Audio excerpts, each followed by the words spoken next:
Sua renda não começa a morrer quando a crise aparece.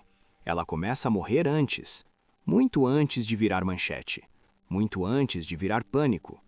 Quando todo mundo ainda acha que está tudo bem, é aí que o problema começa. E é justamente por isso que quase ninguém percebe. Porque o começo de uma crise não parece uma crise. Parece só um detalhe, uma redução pequena, um atraso leve, um aperto estranho. Nada grande o suficiente para assustar, mas suficiente para começar a te prender. Porque crise, antes de destruir empresas, destrói o fluxo do dinheiro, o fluxo das oportunidades, o fluxo da segurança. E quem depende da própria renda sente isso primeiro, não porque entende economia, mas porque sente um impacto no corpo. Começa a trabalhar mais para manter o mesmo, começa a apertar mais para continuar respirando, começa a adiar coisas pequenas, sem perceber que isso já é um sinal. Porque quando a renda começa a morrer, ela não some de uma vez, ela enfraquece. E o mais perigoso é que você pode chamar isso de fase, quando na verdade já é o começo de algo maior. A pergunta não é se a crise chegou. A pergunta é: você já está sentindo ela antes da notícia? Antes de uma crise esmagar sua renda, ela reduz sua margem. Você ainda recebe, mas começa a sobrar menos. Você ainda trabalha, mas começa a cansar mais. Você ainda continua, mas já não respira com folga. E esse é o detalhe que muita gente ignora. Crise não começa no colapso, ela começa na compressão do que entra, na compressão do que sobra, na compressão da sua tranquilidade. Mas como isso não chega de uma vez, você chama de fase. Você pensa, é só esse mês. Depois, é só até melhorar. Depois, é só apertar mais um pouco. E quando você percebe, já se acostumou a viver pior. Esse é o golpe psicológico da crise antes da crise. Ela te treina a aceitar menos margem, menos escolha, menos fôlego, até o dia em que algo maior acontece e você descobre que já estava fraco antes. É por isso que tanta gente quebra de repente, mesmo quando o problema já vinha se formando há meses. Porque a crise visível só termina de esmagar o que a crise invisível já vinha enfraquecendo. E é aqui que começa a doer de verdade. Não porque tudo colapsou, mas porque tudo começou a pesar. As contas continuam vindo, mas a renda já não entra com a mesma força. E o que antes era administrável, vira aperto. Você ainda segura, ainda dá um jeito, ainda tenta manter tudo em pé. Mas por dentro, você já sente que alguma coisa mudou. Dorme pensando mais, calcula mais, adia mais, e começa a viver com uma tensão silenciosa que ninguém vê.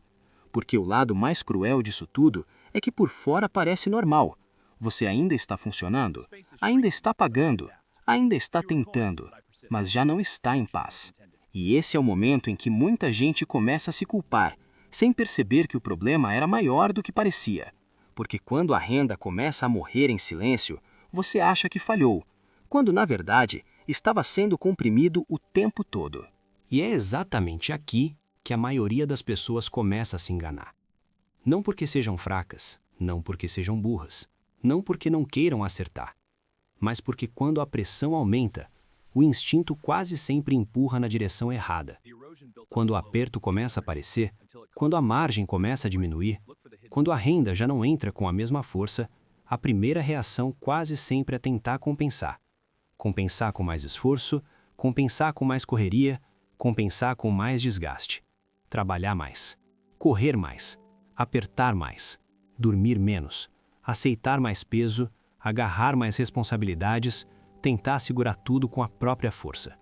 E por fora, isso até parece maturidade, parece luta, parece resistência, parece coragem, mas no fundo, isso só te mantém funcionando, não te protege. Te mantém de pé, mas não te fortalece. Te mantém em movimento, mas não muda a direção. Te mantém reagindo, mas não te coloca no controle. E essa é uma das verdades mais difíceis de enxergar. O problema não é só o quanto você aguenta, é o quanto você enxerga. Porque suportar a pressão não é a mesma coisa que entender o sistema que está te comprimindo. Aguentar mais não significa estar seguro. Resistir mais não significa estar preparado. E é exatamente aqui que nasce a diferença entre quem quebra e quem atravessa. Não é uma diferença de valor pessoal. Não é que um seja mais forte, mais digno, mais disciplinado. É uma diferença de percepção. Quem quebra tenta reagir quando o dano já ficou visível, tenta consertar quando a estrutura já está fraca, tenta organizar quando o caos já tomou espaço, tenta construir quando a urgência já roubou a margem. E nessa fase, tudo fica mais caro, fica mais difícil, fica mais apertado, fica mais emocional, porque decisões tomadas sob pressão quase nunca são as melhores. Já quem atravessa, começa a se mover quando o problema ainda parece pequeno, quando ainda não há pânico, quando ainda não existe manchete, quando ainda parece exagero se preocupar. Antes da notícia, antes do medo coletivo, antes do aperto virar desespero, antes do mundo inteiro chamar de crise. Porque nesse ponto, ainda existe escolha, e isso muda tudo. Ainda existe tempo, tempo para observar, tempo para reduzir exposição, tempo para fortalecer base, tempo para decidir sem desespero.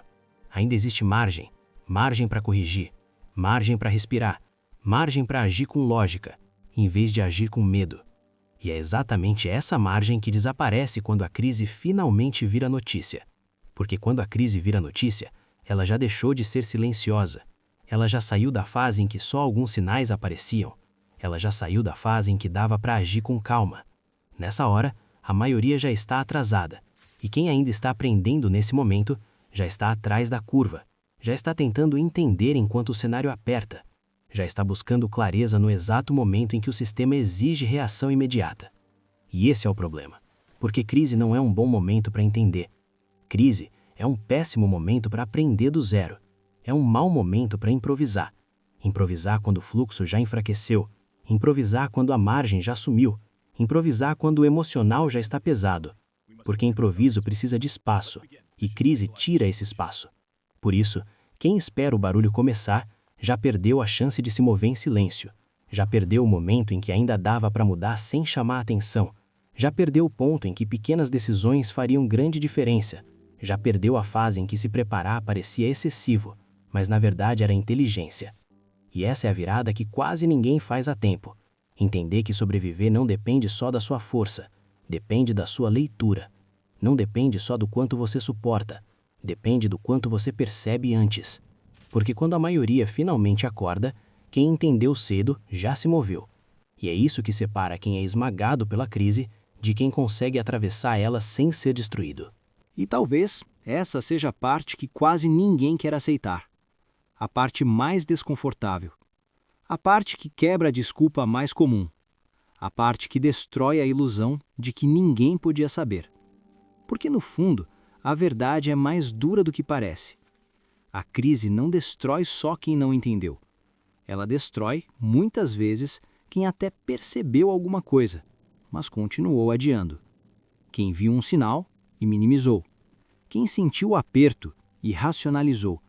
Quem percebeu a mudança e decidiu esperar mais um pouco. Porque os sinais quase nunca aparecem grandes no começo. Esse é o problema. Eles não chegam gritando. Não chegam quebrando tudo. Não chegam com cara de colapso. Chegam pequenos, disfarçados de detalhe, de fase ruim, de mês apertado, de ajuste temporário, de desconforto passageiro. E é exatamente por isso que são ignorados. Porque o que parece pequeno raramente desperta urgência. E tudo que não desperta urgência costuma ser empurrado para depois. Ninguém chama de crise quando ainda dá para suportar, quando ainda dá para pagar mesmo que apertado, quando ainda dá para segurar, mesmo que com mais esforço, quando ainda dá para continuar, mesmo que já sem paz. Ninguém chama de crise quando ainda existe algum improviso disponível. Ninguém chama de perigo quando ainda dá para improvisar, quando ainda dá para cortar aqui, adiar ali, remanejar acolá, respirar mais curto, mas continuar respirando. Mas é justamente aí que o risco cresce. Porque a fase mais perigosa de uma crise não é necessariamente a fase mais visível. É a fase em que ela ainda está sendo tolerada. A fase em que o sistema já começou a apertar, mas a pessoa ainda está conseguindo se adaptar. E essa adaptação, que parece força, às vezes é só atraso. Porque toda crise grande passa primeiro por uma fase silenciosa. Sempre. Uma fase em que o barulho ainda não começou. Em que o medo coletivo ainda não explodiu. Em que as manchetes ainda não assustam ninguém. Uma fase em que tudo ainda parece em pé, mas já está enfraquecendo por dentro. E esse é o detalhe que quase todo mundo subestima. Por fora, ainda existe movimento. Ainda existe trabalho. Ainda existe renda entrando.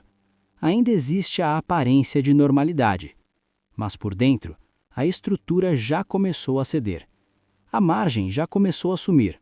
A tranquilidade já começou a encolher. A capacidade de escolha já começou a diminuir. E é nessa fase que o futuro de muita gente é decidido. Não no dia do colapso. Não no dia em que o problema vira notícia. Não no dia em que o mundo inteiro entra em pânico. Mas muito antes disso. No dia em que a pessoa sentiu o aperto e decidiu ignorar. No dia em que percebeu a compressão e chamou de exagero. No dia em que ainda dava tempo de agir com calma, mas escolheu esperar. É nesse momento que quem poderia se preparar se distrai. Se distrai com a rotina. Se distrai com a falsa sensação de normalidade. Se distrai com a ideia de que depois eu vejo isso. Quem poderia se mover, espera. Espera o cenário ficar mais claro. Espera o medo ficar mais óbvio. Espera a dor justificar a mudança. Quem poderia construir, adia.